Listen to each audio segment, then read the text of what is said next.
ലാലേട്ടനെ കടത്തി വെട്ടാൻ ഒരു നടൻ ഇന്ത്യയിലുണ്ടെങ്കിൽ അത് ആരായിരിക്കും? മമ്മൂട്ടി. മമ്മൂട്ടിക്ക് എന്തുകൊണ്ട് ഫാൽക്കെ അവാർഡ് കിട്ടിയില്ല? ഫിലിം ഫീൽഡിൽ ഇപ്പൊ നല്ലൊരു മോഹൻലാലിന് അത് കിട്ടി. ഫാമിലി കഴിയും. ലാലേട്ടൻ സൂപ്പറാണ്. അത് 100% പെർഫെക്റ്റ് ആണ്. അതിന് യാതൊരു മാറ്റമില്ല.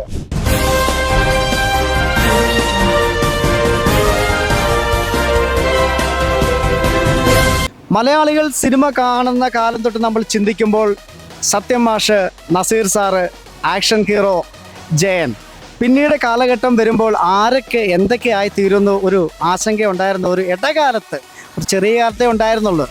ആ സമയത്താണ് നമ്മുടെ മഞ്ഞിൽ വിരിഞ്ഞ പൂക്കൾ കൂടെ ലാലേട്ടൻ്റെ വരവും. ആ വരവ് ഒരു ഒന്നൊന്നര വരവായി മാറി. മലയാളികളുടെ പ്രിയങ്കരനായ ഒരു നടൻ അതിലുണ്ടായിരുന്നു.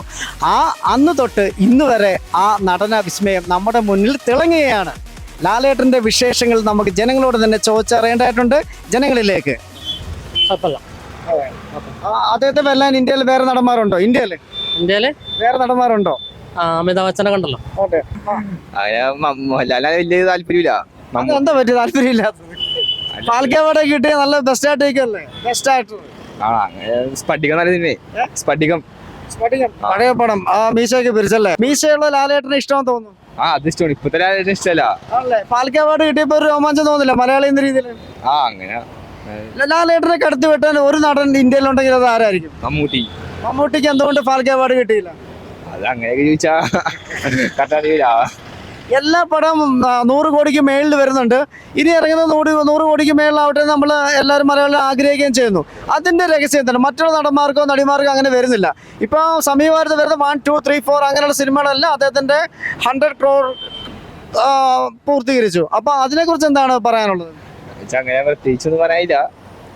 മലയാളം ഇൻഡസ്ട്രിക്ക് എൻ്റെ ഒരു പോസിറ്റീവ് അല്ലേ? അങ്ങനെ ഇതാണ് സിനിമയുടെ ഇൻഡസ്ട്രിക്ക് നല്ല ഇതാണ്. എന്ത് പറയാ, മൂല്യമല്ല വളരെയേറെയാ. നല്ല കാര്യം ഇതൊക്കെ. ഫിലിം ഫീൽഡിൽ ഇപ്പൊ നല്ലൊരു മോഹൻലാലിന് അത് കിട്ടിയത്. നമ്മളിപ്പം തിയേറ്ററിൽ കാണുമ്പോൾ തന്നെ മുഖത്ത് ഭാവങ്ങൾ മിന്നിമറയുക, അതാണല്ലോ ഏറ്റവും ആകർഷണീയം ഫിലിമിൻ്റെ. അതിൽ അദ്ദേഹത്തിന് നമ്മളെ ഏറ്റവും വലിയൊരു മെച്ചപ്പെട്ട ഒരു നടനായിട്ട് കാണാൻ പറ്റും. ഭാവങ്ങൾ തിളങ്ങുന്ന മിന്നിമറയുന്ന ഒരു നടനായിട്ട് നമുക്ക് കാണാൻ കഴിയും എക്കാലത്തെയും. പിന്നെ നല്ല നടനല്ലേ എമ്പുരാനത്തെ പ്രധാന ആകർഷക ഘടകം എന്താണ്? അദ്ദേഹത്തിന്റെ മുഖഭാവമാണോ അതോ ആക്ഷൻസ് ആണോ?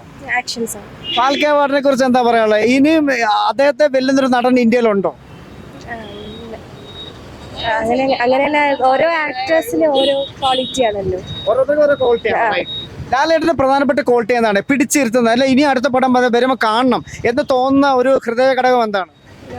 ഫാമിലി ഗുഡ് മൂവീസ് ഒക്കെ അങ്ങനെ ചെയ്യുന്നത് കുറച്ചുകൂടി ബെറ്റർ ആയിരിക്കും. കണ്ണുകൊണ്ടുള്ള ആക്ഷൻ അഭിനയം ഇഷ്ടമാണോ? ആക്ഷൻസ് ആണ് കൂടുതലും. ലാലേട്ടൻ നല്ല മലയാളികൾക്ക് നല്ല കിട്ടേണ്ടത് തന്നെയാണ്. നല്ല മലയാളികളുടെ നല്ല നടൻ തന്നെ പറയാനുള്ളത്. അദ്ദേഹത്തിന്റെ പടങ്ങളെല്ലാം 100 കോടിയിൽ മേളിൽ വരുവാണ്. മറ്റുള്ള പടങ്ങളൊന്നും അതിനെ അപേക്ഷിച്ച് വരുന്നില്ല. അപ്പം മലയാള ഇൻഡസ്ട്രി അപ്പം ആ ഒരു കോൺട്രിബ്യൂഷൻ ഇല്ലായിരുന്നെങ്കിൽ ഇപ്പം താറുമാറായനെ. അപ്പം അതിനെക്കുറിച്ച് വാക്ക് പ്രത്യേകിച്ച് പറയാനാണ്, ലാലേട്ടൻ നല്ലൊരു നടൻ തന്നെയാണ്. സിനിമയിലൊക്കെ നല്ല അഭിനയം തന്നെയാണ്. അത് നിർത്തുകയാണ് മലയാള ഇൻഡസ്ട്രി തന്നെ. എല്ലാം നല്ല തന്നെ. ഇപ്പൊ കണ്ടതിൽ ഏറ്റവും ഇഷ്ടപ്പെട്ട പടം ഏതാണ്? ഹൃദയപൂർവ്വത്തിൽ അദ്ദേഹത്തിന്റെ പ്രത്യേകത എന്തെങ്കിലും ഉണ്ടോ? അദ്ദേഹം കണ്ണുകൊണ്ട് കൂടുതൽ അല്ലെങ്കിൽ കൈ കൊണ്ട് കൂടുതൽ അഭിനയിക്കുന്നത് തോന്നിയിട്ടുണ്ടോ?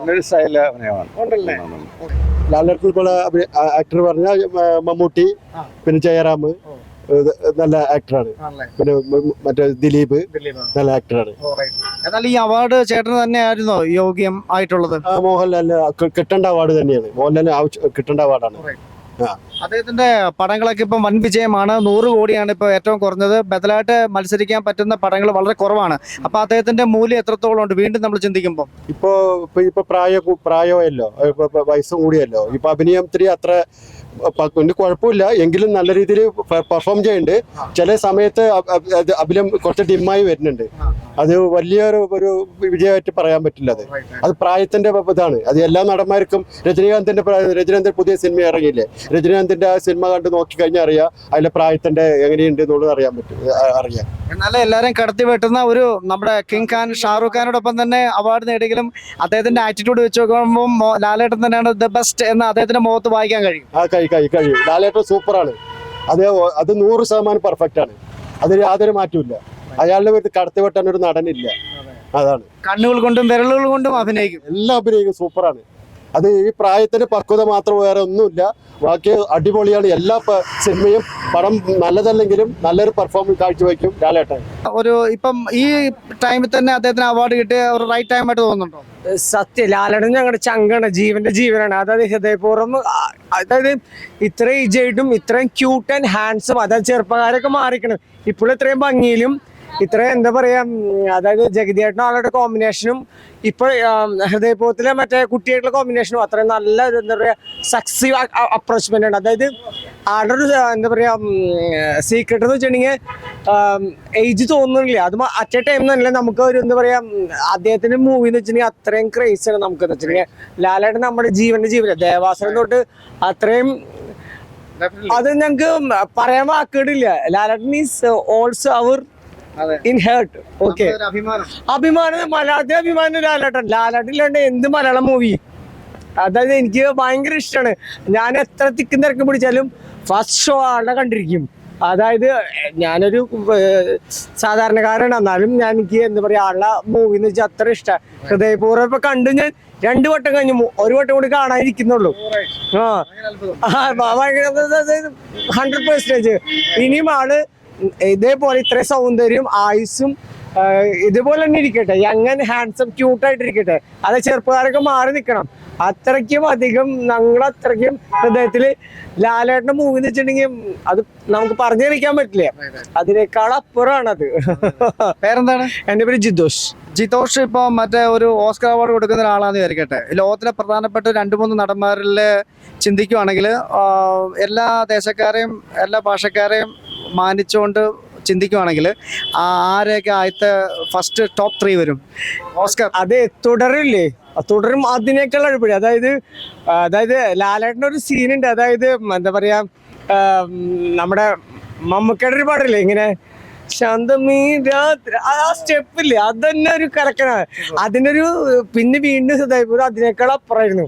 അപ്പൊ ഞങ്ങൾക്കൊക്കെ എന്താ പറയാ ഭയങ്കര ഇഷ്ടമാണ്. അടുത്തത് ഇപ്പൊ ദൃശ്യം 3 വരുന്നു പറയുന്നുണ്ട്. അതിന് വേണ്ടി വെയിറ്റിംഗ് ആണ് ഞങ്ങള്. ഓക്കെ, ബെസ്റ്റ് വേൾഡിലെ നടൻ എന്നുള്ള രീതിയിൽ അദ്ദേഹത്തിന് 1, 2, 3 പരിഗണിക്കാൻ പറ്റും? ചിന്തിച്ച് പറഞ്ഞാൽ ഞങ്ങൾക്ക് ദൃശ്യം ഭയങ്കര ഇഷ്ടമാണ്. അതിനേക്കാൾ അപ്പുറം അക്കരെ ശ്രീനിവാസ് സാറായിട്ടുള്ള ഒരു കോമ്പിനേഷൻ. ശ്രീനിവാസായിട്ട് നല്ല ഒരു കോമ്പിനേഷൻ. പിന്നെ ജഗതി സാറായിട്ട് കിലുക്കം, ജഗതി സാറായിട്ട് കിലുക്കം.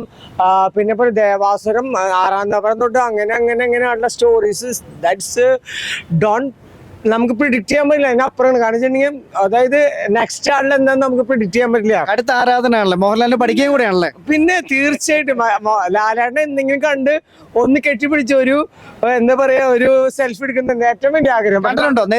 നേരിട്ട് ഞാൻ 2020 ഷൂട്ടിങ്ങിൽ ഞാനവിടെ പോയിട്ടുണ്ട്. പക്ഷെ അടുത്തേക്ക് എത്താൻ പറ്റില്ല. ഓൾമോസ്റ്റ് എല്ലാ നടന്മാരെ നേരിട്ട് കാണുവാണ് എന്തായിരിക്കും പറയാ? നേരിട്ട് കാണുമ്പോൾ എനിക്ക് സെൽഫി വേണം, അത്രേ ഉള്ളൂ. അത്രയും ഒന്ന് ഹാൻഡോട് ചേർത്തിട്ടൊരു സെൽഫി. അത് അത്രയും സോഷ്യൽ മിംഗ്ലിംഗ് ആണ്. ജനങ്ങളായിട്ട് അത്രയ്ക്ക് അറ്റാച്ച്മെന്റ് ആണ്. കാരണം നമ്മുടെ അതായത് ബാക്കിയുള്ള നടന്മാരൊക്കെ വെച്ചിട്ടുണ്ടെങ്കിൽ വേറെ ഒന്നുമല്ല, അവർക്കൊരു സെൽഫി ചോദിച്ചു കഴിഞ്ഞാൽ തരാനൊക്കെ ബുദ്ധിമുട്ടും കാര്യങ്ങളൊക്കെയാണ്.